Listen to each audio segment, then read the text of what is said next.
I'm going to talk about contracts and why these agreements are so important for you to have in your facility, as we depend on a wide variety of companies and services to help us provide care for the elderly. So what is the contract? First and foremost, contracts are referred to with a wide variety of names. You'll hear some refer to them as contracts. You'll hear others refer to them as agreements. And then others, like your TRB author, refers to these as vendor relationships or vendor relations. So what is a contract? We're all familiar with contracts. Most of us have engaged with contracts probably most of your life. So contract is it's a legally binding agreement between two or more parties. So we want to make sure that any contract that we have in our facility, we want to make sure that it's executed in writing, that it's dated properly and signed by both parties. We also want to make sure that the contract binder that holds all of your contracts, this should be housed in the administrator's office. You want to make sure it stays in one designated spot in your office. It should be maintained and updated at least annually. You want to review them periodically to make sure there are signatures and also dates, and that a contract has not lapsed or expired. Your contracts will also be reviewed by inspectors during an annual survey. So why do we have contracts? Again, it's not enough for the administrator and his or her team of staff members to provide all the care. We have to rely, as a profession, long-term care profession, we have to rely on a wide variety of professionals to help with the delivery of care. So these contracts are all about relationships. And we have to make sure that we engage in good relationships with our providers to make sure that we are properly providing services to the elderly. So one of the first agreements or contracts that we have in our facilities is the admissions agreement. A lot of times we don't think of that as a contract, but when a resident or a patient is admitted to your future facility, you'll need to think of it that way, that it is a contractual relationship, that the family and the resident are seeking the facility to provide a service. And once that service is provided, the flip side of that contract means you'll get reimbursed for care. So this admissions agreement is very important, and it's one of the first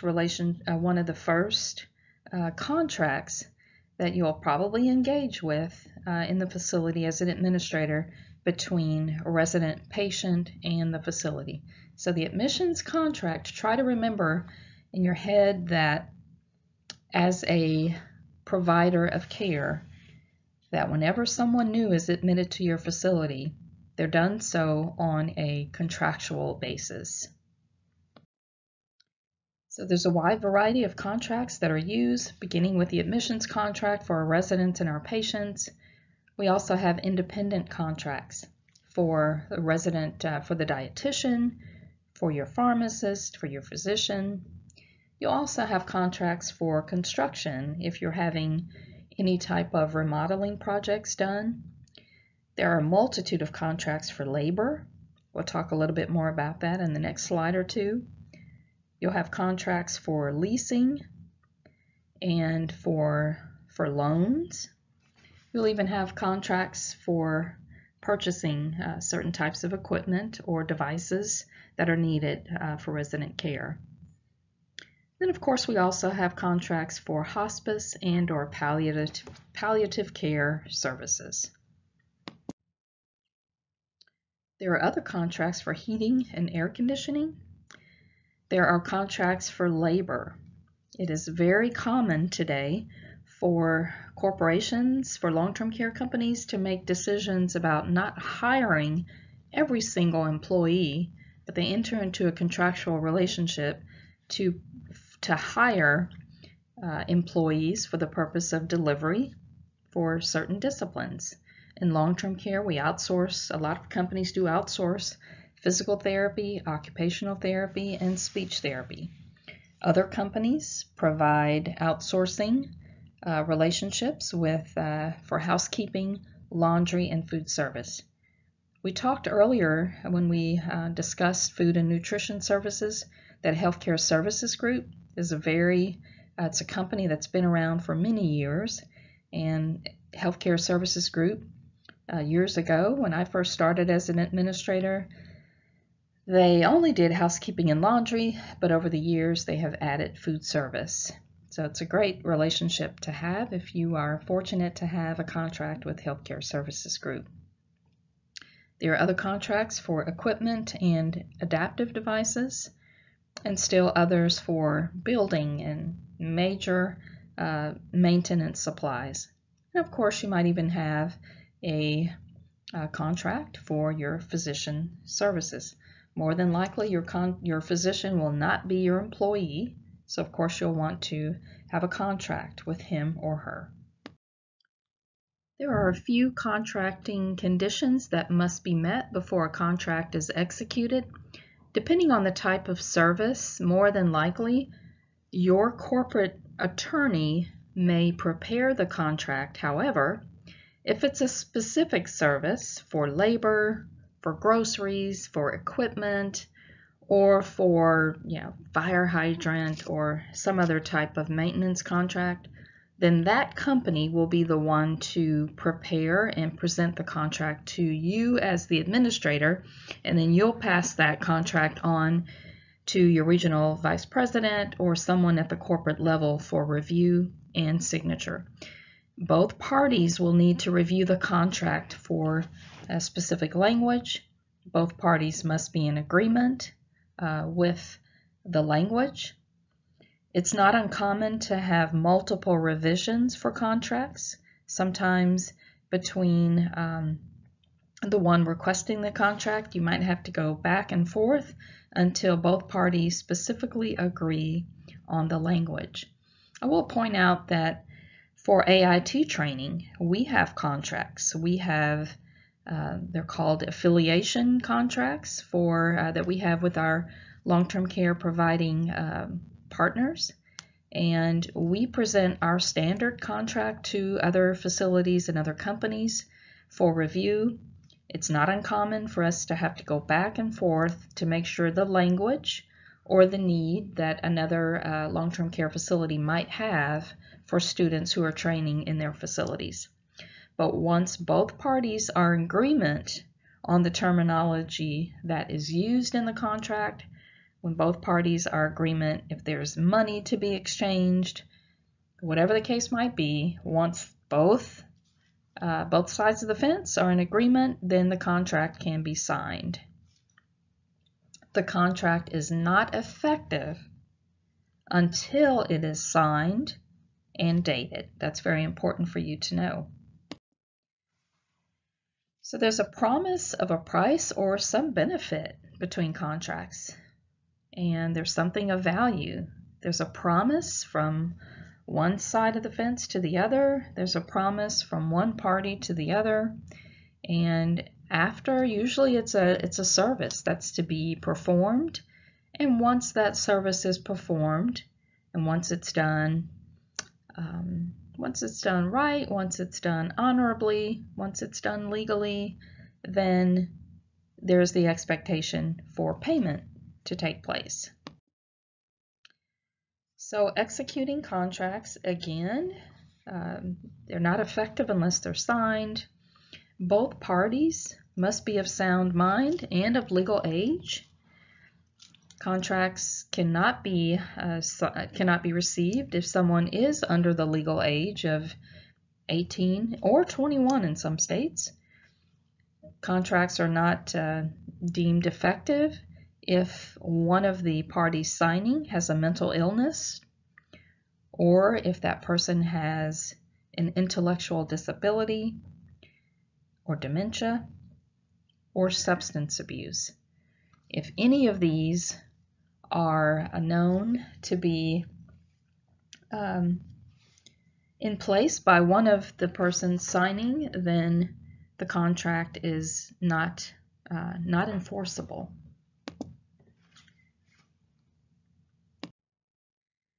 So again, we think about the admission agreement. I mentioned earlier that this is one of your very important agreements that you should always consider, this relationship between you and your residents, that it is a contractual agreement.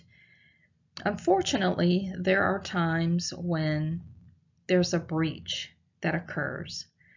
There are times, and hopefully you won't have too many of these experiences, but there are times when the facility and or the administrator, but more than likely it might be the facility or the company that might be sued for breach of contract. This would probably only occur if a resident is harmed, if they are severely injured, and or if they have died as a result of neglect. Then the contract then is in breach. There are also times, on the flip side of that, there are times when the facility and the resident's family, there's a breach on the other side of the fence where if the family is not paying for the care that's being provided, the family is in breach and the facility may discharge the resident from the facility for non-payment. So again, for contract acceptance, both parties must agree on the terms of the contract before it is signed. You cannot have a contract in place where someone from the other side wants to change the rules or change some aspect of the contract.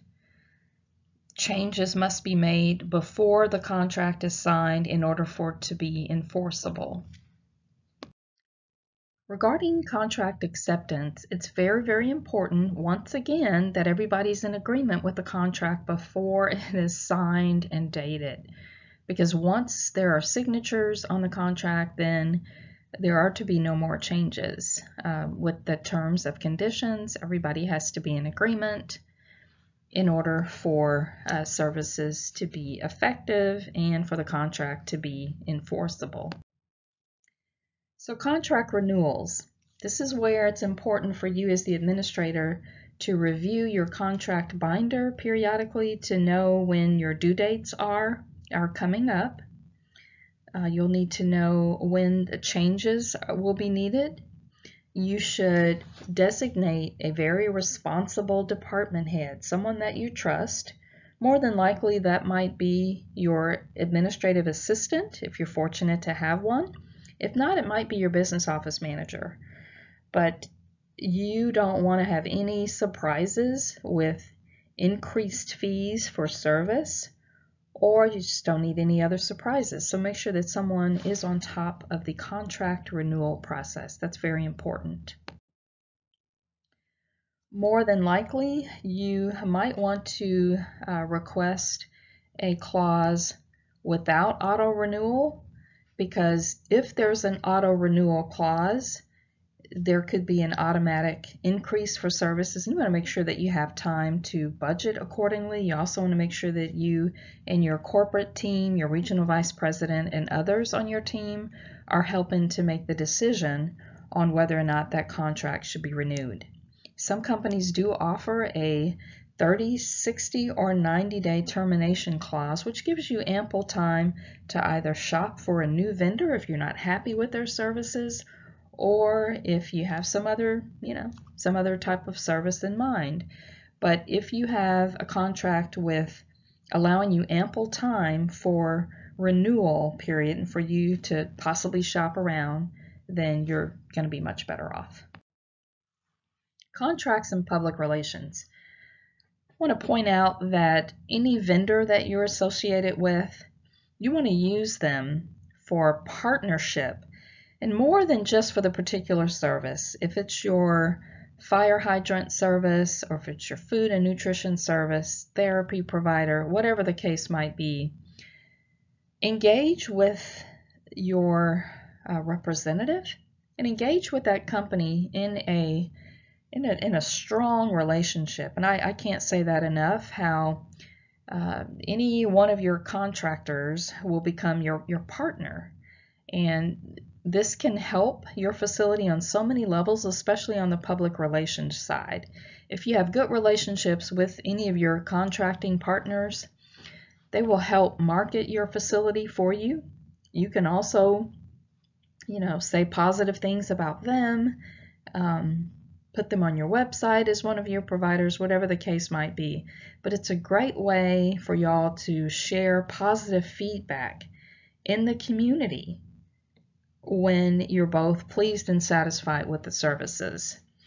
It's a good idea to, if you get out and do extensive marketing in your community, say with the Chamber of Commerce, and you're doing a presentation publicly about your facility and the different services that you provide, then you can mention the names of some of your contractors. Invite them to your presentation. Invite them to public events when y'all can share positive feedback about each other. Some of our contracting partners help support resident activities. They'll help support birthday parties or holiday events. If you are running short of funds in the activity department, your activity director can say to the ambulance provider or to your hospice rep or whoever the case might be, say, hey, we have a big event coming up and we'd love to have y'all help sponsor it. Do that, and it's a win-win situation, especially if your contracting partner, if they have some great ideas on how to help market your facility or to come into the facility for some of your social events and activities. That's a great way to really partner and to really boost the morale in your facility, but also spread good news about each other in the community. That's a win-win for sure. Other ways of partnering with your contractual partner is through education. That's a great way to include them with any type of educational event you might be having, whether it's a simple in-service, if it's a department head meeting, if it's CNA training, whatever the case might be. Invite your contractor in where it's appropriate to help them provide in-services.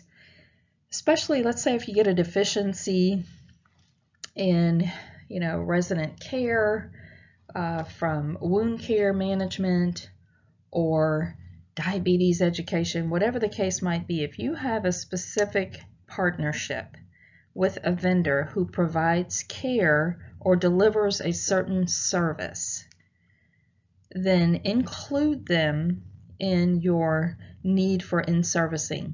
When you do that, especially if you, let's say if you have a deficiency in proper training for a resident or for CNAs or nurses not understanding certain types of diets, then if you have a contract with a food service company, invite the dietitian specifically to come out and help educate. Make sure that education is well documented in your in-service notes. When the surveyors come back for a revisit, you can show them your documentation. So it's a win-win for great PR, and it always helps to have contracting partners who are specialized in a specific topic or area to include them when you're trying to educate your staff. You can also include them, your contracting partners, on your family nights, resident council meetings, new products and services, new employee orientation. A lot of times they'll even come and bring donuts or bring lunch. So just make sure that you are partnering well with your vendors or any contractual partnership. Just make sure you have a good, solid relationship and include them in those difficult or sometimes just different areas where you might need a little bit of help. As it relates to contracts and regulations, you want to make sure that for every type of service that you understand what the regulations are for those specific contracts. I've listed some. You'll have transfer agreements. You'll have an agreement need for medical transportation. How will your residents get to the hospital or get to the doctor's office if needed? How will they travel to the hospital if there's an emergency? You'll need a contract for dialysis and for your fire alarms, for your fire extinguishers, and for other detection systems. You'll need a contract for service of your elevators. You need a contract for your sprinkler systems. You need a contract for lab services.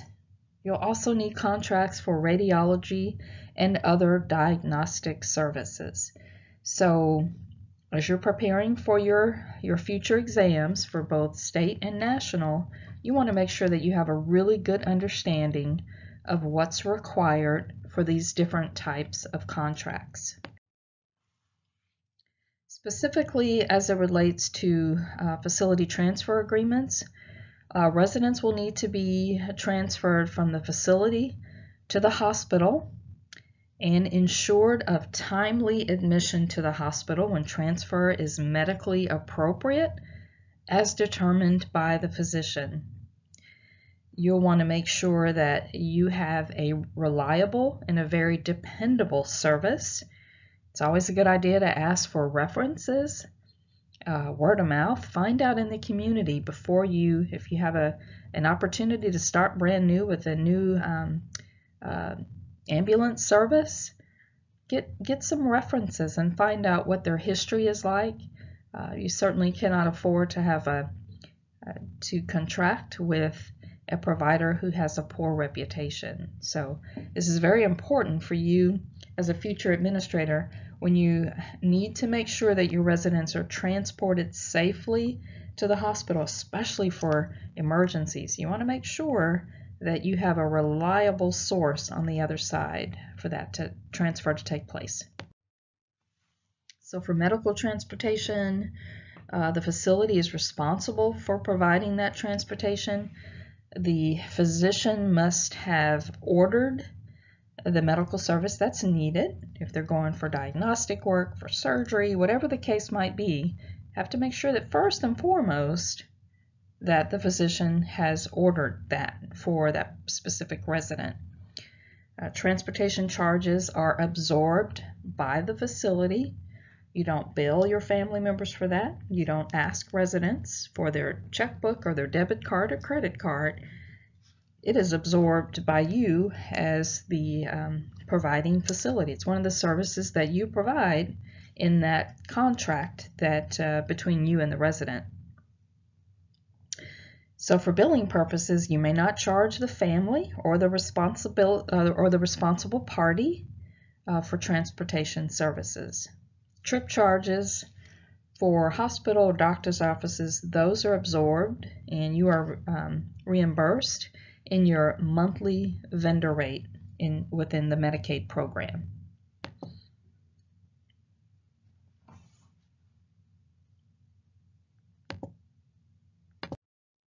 So for transfer agreements, here are a few noted items that must be agreed upon.